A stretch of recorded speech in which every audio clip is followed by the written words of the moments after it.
উৎসৱৰ মহামন্দিৰীয়া সন্ত সাধু আৰু আজি গুইজান অন্তৰ্গত সুন্দৰ প্ৰেক্ষাগৃহত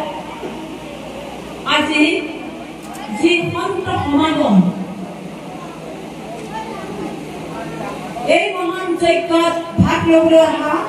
সমূহ আদৰণীয় ভাগৱতী ভক্তবৃন্দ আৰু জানিবলৈ ইচ্ছা কৰা মা দেউতা ককাই ভাই বন্ধু বান্ধৱ তথা দূৰ দূৰণিৰ পৰা অহা গণ্যমান্য ব্যক্তিসকল আৰু বিভিন্ন অনুষ্ঠান প্ৰতিষ্ঠানৰ সদস্যবৃন্দ আৰু মানৱ উদ্ধাৰ সেৱা সমিতিৰ বৰিষ্ঠ লঘিষ্ঠ কাৰ্যকৰ্তাসকল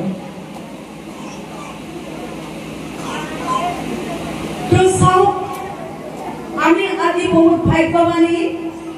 এজনকৈ নহয় দুজনকৈ নহয় 8জন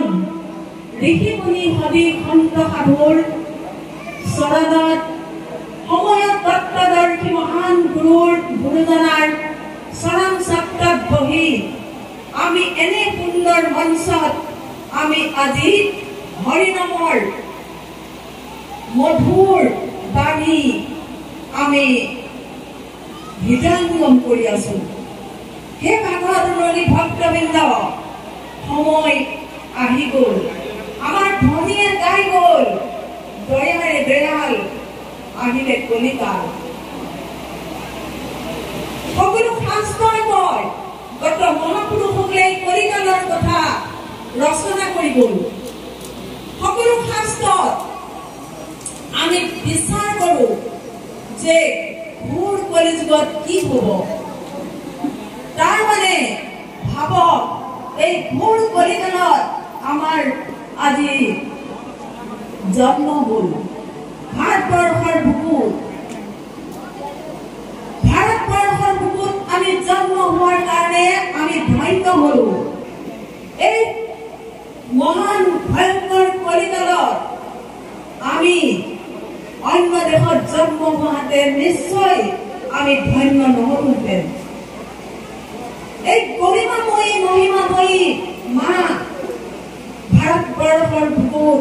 আজি গত মহাপুৰুষসকলে আহি অৱতাৰ লৈ লৈ যুগে যুগে মানৱক কেৱল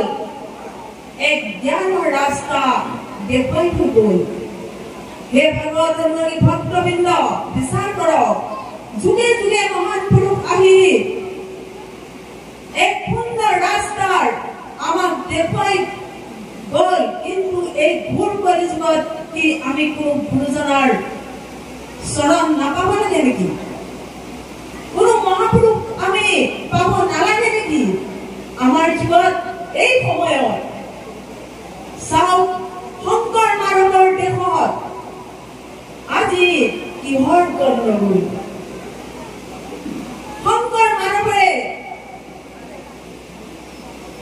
হৰি নামৰ প্ৰেমৰ ডৰিৰে বান্ধিছিল নানা জাতি উপজাতি কৰি এক কৰি বান্ধিছিল মৰমৰ বোলেৰে আজি সেই দুলডাল কলৈ গ'ল বাৰু বিচাৰ কৰক চিকিৎসান মান হৈ গ'ল এই চেৰেকীৰ 8ডাল কোনে বিচাৰি দিব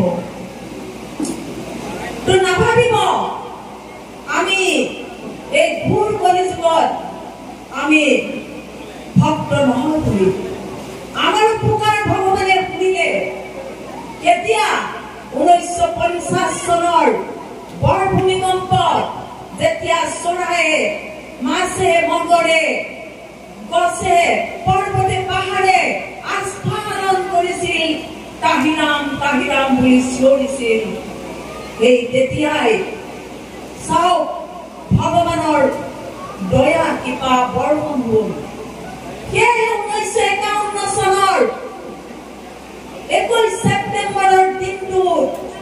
আমি এজন মহাপুৰুষৰ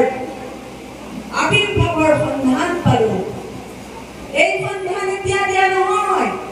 গত মহাপুৰুষসকলে ভাগে ভাগে দি থৈ গ'ল আৰু আমাৰ শংকৰ মাধৱেও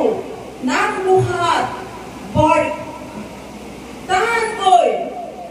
যেনেকৈ পকা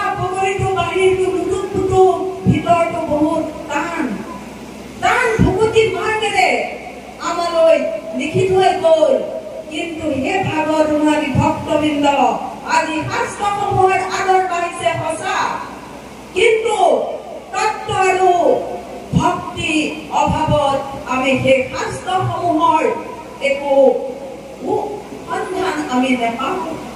আমি গাই আছো কেৱল কি সুন্দৰকৈ লিখিলে চাওক আমাৰ কাৰণেও ভগৱানে দয়া কৃপা কৰি আমাৰ কাৰণে এই যুগত আহিব লগা গুৰু কোন আছে আমি বিচাৰ কৰো। আমি শুনি আছিলো মৎস্য কুৰ্ম নৰসিংহ বামন পৰশুৰাম হৰিৰাম বৰা বুদ্ধ কল্কি বুদ্ধ অৱতাৰলৈকে আমি পুৰঞ্জিত পালো। আহিল গত মহাপুৰুষসকল সময়ে সময়ে কম কৰালৈ হলেও কম ভকত তৰাই গুচি গল। কিন্তু আজি ঘোৰ কলিযুগত আমালৈ এজনেই আছিল, সেইজন হল কলিৰ শেষত শৈৱক কল্কি অৱতাৰ কাটি মাৰি মেলচকক কৰিব গুণামাৰ। আমি আজি সেই শংকৰদেৱৰ বাণীৰ কথা আজি আমি এই মহান পুৰুষজনাৰ জ্ঞান গৰিমাৰে আমি আজি গমি চাওঁ। সঁচাকৈ